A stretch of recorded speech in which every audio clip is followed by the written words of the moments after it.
Welcome, Kerry. Thank you so much for being here. We're doing a demonstration of the RCT, root cause techniques, and today we're working on a specific limiting decision. So, Kerry, do you want to share with us, what are we working on today? Well, I think that the limiting decision, if you like, is can I? Like, am I able to? And it stops me in my tracks because then I'm able to do what I need to get done. It's that I'm not good enough. But yeah, when I try and make the decision, it's like, well, but can I? Okay, cool. So we need a little bit more information than that, and what we've got to do is get a bit specific and even contextually. And what I mean by that is to identify it in a specific area of life, whether it be business, career, health, relationships, and to really look at it as well. Like, I've got two questions. A, where does it show up most? And B, does it happen all of the time? Because it probably doesn't happen all of the time when it comes to your decisions, only some decisions. Is that correct?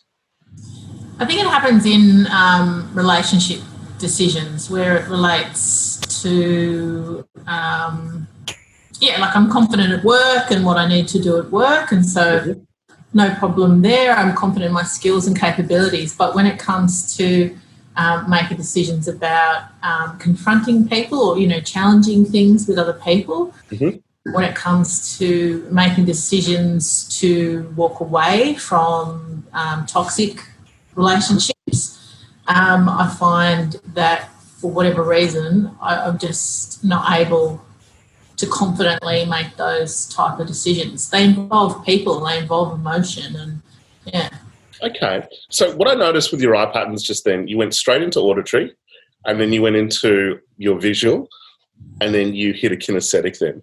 So you kind of said something to yourself, or you heard someone's voice, then you recalled some type of picture, and then you felt something. So what was the specifics that went on inside just then? So it sounds like it's around conflict, it's around relationships, and yeah, so a picture just happened and a conversation happened. Can you tell us what that was just then? Well, I guess, the decisions around, divorce or, am I making the right decisions? And the conflict that arises from that when one party doesn't feel the same way as the other party. You don't want to hurt people. Sure. There's lots of other decisions in that, and it's not that it's it's complicated because it doesn't just involve you. If it was a clear-cut decision, you just go out of here. And notice the use of the words "you." So you're kind of like disassociating yourself from it with your language at the moment. And you're starting to scratch your neck a little bit as well, because we're starting to kind of, zero in on this at the moment. So take a deep breath in and out. And so obviously the internal representation was around that divorce that just came up. Was that correct? Was that what happened inside? Yeah.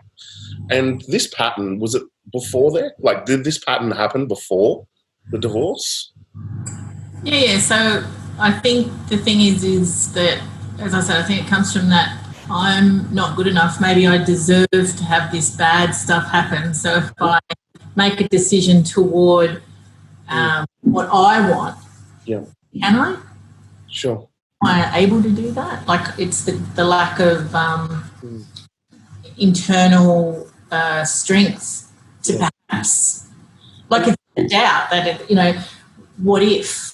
I'm really interested to know whose voice this is in your head that is saying, can I? And this doubt. I'm very interested to know that. Can you recall a time before this where this type of conflict situation happened, where it really showed up? Well, I think it's, I think it's a pattern through childhood. I think it's... You scratched your right eye. Has this got anything to do with Bala? Yeah, actually. Yeah. Take a deep breath in and out. And just notice there's some emotion coming up. Take a deep breath in and out. And so this is around dad. Yeah. And not feeling good enough around dad. Is that correct? Yeah. And notice there's a blockage in your throat now. Can you notice that? Take a deep breath in. Okay.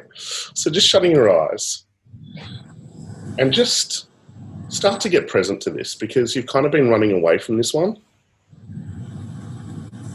And I'd like to get you to connect a little bit to it. And what's the emotion that you're feeling when you think about not feeling good enough around dad? It's a bit of fear, actually. Yeah, totally. And what part of your body do you notice that fear? Yeah. Is it anywhere else? Does it like start there and then go somewhere else, or start somewhere else? And so it's just fully there. Okay, what I want you to do is intensify it. Really, really intensify it. Breathe into it and intensify that feeling of fear in your throat, not being able to speak up. And there's kind of like a fear of conflict associated with dad. Yeah, intensify it. You're about a 5 out of 10. Take it to a 6. Take it to a 7. An 8. A 9. And a 10. And just what's underneath it? What's underneath that emotion? If we were to peel it back, what's underneath it? Being left alone, I think. There you go. And as you notice that being left alone, that was the big one, right? Being left alone. And where's that emotion? What part of your body? Has it moved?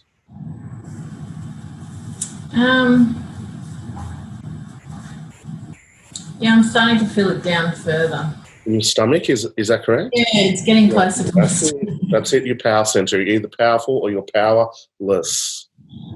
And so just connect to it. Really, really connect to it. And as we connect to that, I just want to ask your unconscious mind when the root cause of this fear was. Like, how old were you? First number that just flashes up. Don't even think about it. 15 months. 15 months.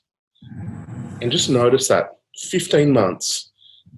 And who else is involved? Grandparents, mum. Yeah. And just notice, can you see this event now? Can you see your grandparents? Can you see your mum? Oh, I can't see mum, but I can see my dad. Your grandparents were the most intense in this situation, is that correct? Mum was rushed to hospital in the middle of the night, and I was a baby and had to take me to my grandparents, who were quite a few 100 kilometres away in the middle of the night, and just with basic strangers. I was only 15 months, so I wouldn't have remembered seeing them before, but yeah. Now float into your body. Float into your body, look through your eyes, 15 months. Just imagine it. And imagine being that old and feeling the emotions and processing the emotions. And as you're inside this event, what did you decide?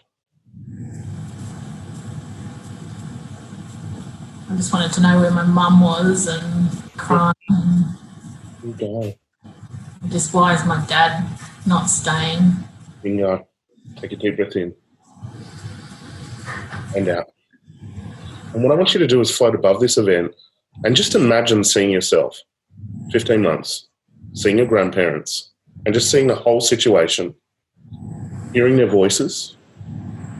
And what I want you to do is move back into the past. Move before this and just imagine it. As you move before this, who were you before this pattern, this wound?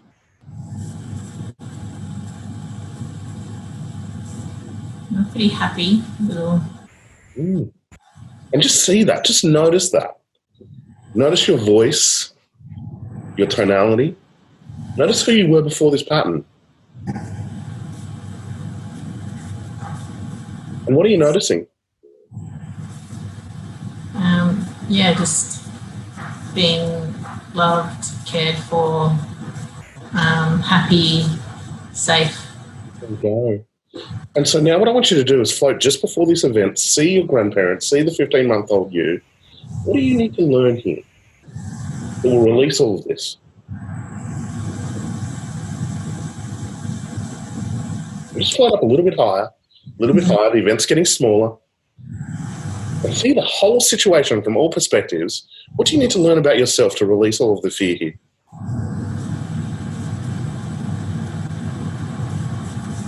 I suppose I'm loved that much that my dad didn't leave me with the neighbours. He took me to my family to be cared for, because he left me with the next door neighbours who they were very close with, but they didn't. They took me to family, and so that there's always support, that I am loved. What did you learn about yourself to release this fear? As a kid, you were like, oh my God, I don't want to be alone. I never want this experience again. And it's intensity. Our unconscious mind's programmed with intensity. That's the first experience of like intense fear for you, which then set up a chain of events after that. And so as you step back from this, all that we've got to do is start to change the story. And as you start to look at this, what a lot of people don't realise is that there's love everywhere. But sometimes we just think it has to be in a certain package, in a certain way, and then we delete everything else. But what I want you to do is notice it. What do you need to notice in order for you to release the fear, feel safe, and get back to who you really are?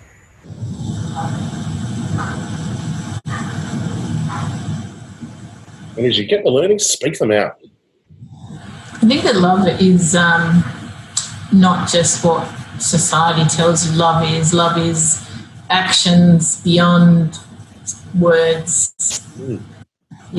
That sometimes we see love as romantic love, but this love was actions for safety and, so that Dad didn't have to worry about what was happening with me. He could feel safe knowing I was safe. Exactly. Sometimes it's sacrifice. Take a deep breath in and out. See, some people show love through what they say. Other people show love through hugs. Other people show love by giving time. Other people show love by acts of service. And sometimes we've got a different one and we think it should be this one.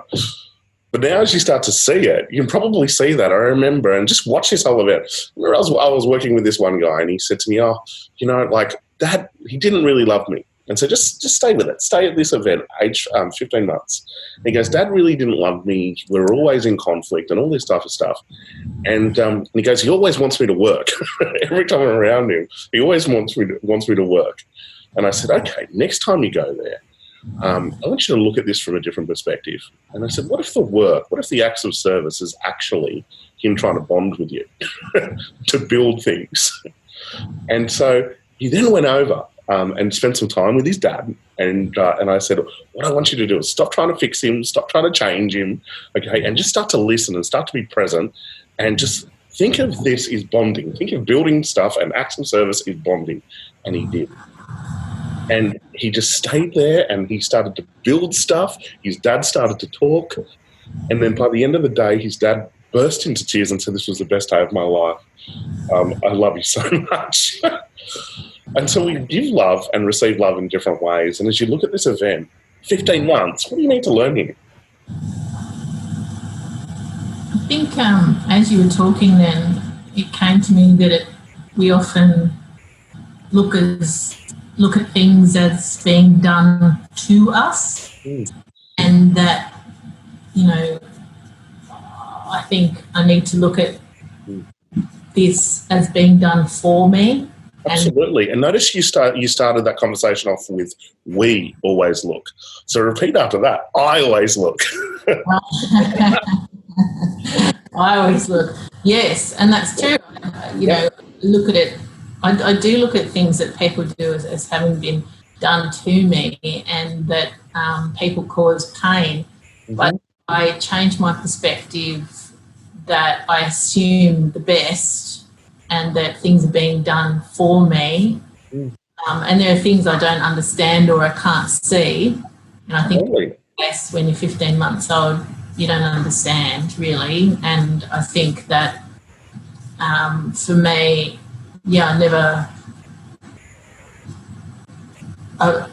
it's hard to comprehend what would go through a 15-month-old mind, but it would be definitely sealed in emotion. Absolutely. And you should just look at this whole event. From this event, it's almost like you've been waiting to be rejected, waiting to be hurt, because there was kind of like some post-traumatic stress around this, and because it happened so quickly and it was so intense. And so up from this point, you've been waiting to get rejected. And that's why you kind of go disassociated in your language, because it's like it's easier to disassociate because it was too painful.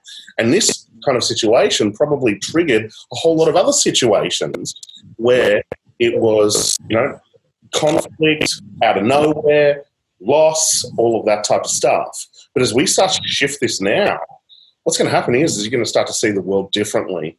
And as you said, you're going to start to see the world is actually, all these things are happening for you to be able to create. So as you look at this situation, 15 months, and just imagine what new learnings could you get to release all of this.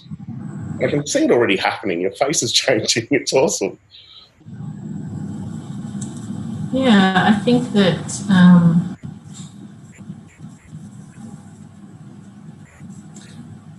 I think the confidence to, all the time I was safe. All the time, yeah. Had been looked after. All the time, my dad had been telling me, "I'm so sorry, darling, we're going to take, you'll be okay." And he was talking to me. And he must have been in great distress as well, because having someone, a baby crying in the back seat was probably... What do you need to learn here?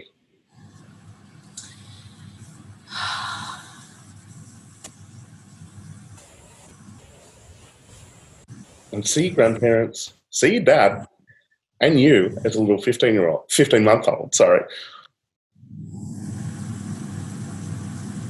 Because at 15 months, you decided fear was the best choice. What's a new choice? Yes, I think the new choice, rather than feel that people are always going to abandon me, so better protect myself or try harder to please them, perhaps it's better to be just me, because obviously it was because I was so precious and loved that I was being handed to my grandparents, my family. Just imagine that feeling of just being free. Imagine that feeling. Just imagine that feeling right now. We just let it all go. All that pressure just drops away and you're just free. And imagine that. You're just completely free. You feel safe inside. And what I want you to do is float into the 15-month-old you, look through your eyes, relive that entire event, and just check, is the emotion there? Is the fear there? Or is it gone? No, I think I'm smiling and happy to see them. Look at that kinesthetic that just rose. Awesome. So what I want you to do is float out of this situation. And now what I want you to do is come back to now. But as you come back to now, I want you to notice any other events where this pattern of fear and conflict was present. Okay? And gather any new positive learnings. And so what you'll start to see is, oh my God, wow, there's all these opportunities. All these opportunities to let go. All these opportunities to actually be free. All these opportunities to kind of let go and not take it personally. All these opportunities to connect. All these opportunities to create. And just notice that. And the right events will just pop up. The big ones over your life will just pop up. And you'll just start to see all of the new opportunities, all of the new learnings. And you may feel it inside. And just notice all of the events. And when you're ready, come back.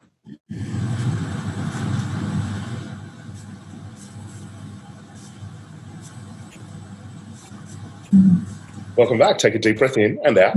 Good job. Now, what I want you to do, let's do some testing. So I want you to think, and so maybe shut your eyes. Go back to a recent situation of conflict, okay, where that can I type of pattern was present. And just notice it float into your body. Oh, look at the shift. You can already see it. And just notice, can you feel the fear or is it gone? You're surprised? You're surprised that it's gone? A little bit, because the situation, was sort of confrontational, and I felt at the time just really stressed. But how do you feel now? Do your best to get it back. Do your best to get it back. And look at that. Wow. Fantastic. Now what I want you to do is go out into your future. And as you go out into your future, what I want you to do is imagine who you've just become. So imagine that 6 months in the future, and this pattern, okay, it starts off small, but it starts to grow, okay? And so in the past, you're kind of feeling powerless, but notice you're feeling powerful. And it's just building, like that little snowball rolls down the mountain, gets bigger and bigger and bigger. Just notice who you become in 6 months. And notice how free you are. And notice your true self is coming through. You're just letting go. And new relationships are coming in. And now I want you to go 12 months. 12 months in the future. And again, it's compounded. This is the thing. It's got bigger and bigger. Your communication has changed. Your psychology has changed. You're feeling different. Your behaviours. And maybe people around you going, oh, my God, what has happened? And you're feeling free and flexible. And you can communicate easily and effortlessly, and maybe you even enjoy conflict. And you enjoy speaking up. And maybe you kind of bring that troublemaker aspect inside of you, because that's a really good way to be cheeky and have fun to get your communication across. And notice that. And what I want you to do is float into your body 12 months in the future, look through your eyes, and just feel it. Feel that power in your stomach. Powerful. You've got a 5 out of 10, take it to a 6, a 7, an 8. It's like this volcano that's exploding of power. 9, and double it as you hit a 10, and just click your fingers. Okay, and then double it again, and then click your fingers. Awesome. Take a deep breath in and out, and come back to now. So all you have to do to remember this is just click your fingers. And so we need to set a bit of a task for you, because when we do kind of some RCT work, the key is to then do something, to do one big action. And maybe it's something you've been avoiding, maybe a conversation or something like that. And that's why we do this work. We release the paralysis so we can get back into action. Some people, when it comes to therapy, they just use it as an avoidance. But with this process, no. We want an outcome, and we want to enforce those boundaries. So can you think of maybe a conversation that you need to have, or some boundaries that you need to enforce? Yep. Awesome. So when are you going to have that conversation? This weekend. Awesome. Congratulations. Big round of applause. Look at you. You look fantastic. Thank you so much for doing such an incredible demo. And, we just shifted like years and years of stuff then so quickly. I've thought about this situation before, but I had revelations in this session that I'd never thought about before. So it gave me definitely a new perspective, which, I definitely felt inside. Fantastic. My absolute pleasure. Alrighty, we're gonna watch you on the Troublemakers Network. Okay, so please share us your progress. On the Facebook page at the Troublemakers Group. And again, Thank you so much. Thank you so much. No, thank you, Matt. Absolute pleasure.